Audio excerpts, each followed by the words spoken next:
everyone, welcome back to Sunny Live Trend. Thank you so much guys for tuning in. I'm here to update you of what's going to happen on homecoming from the 26th to the 28th of January 2026 on Monday. As Zethu hides her past threatening another heartbreak and Sifiso upset Mankwanyane even more. Nomalanga and Nomfundo destroy Metron Katazile's faith in humanity on Tuesday.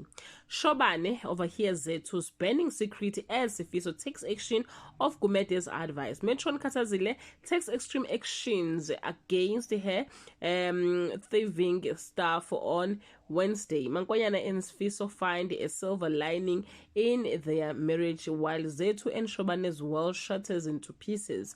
Metron Katazile is still determined to find whoever stole her money as the kids realize who the money belongs to. Well guys, that's all I have for today. You can leave your comment below and share your opinion. Bye.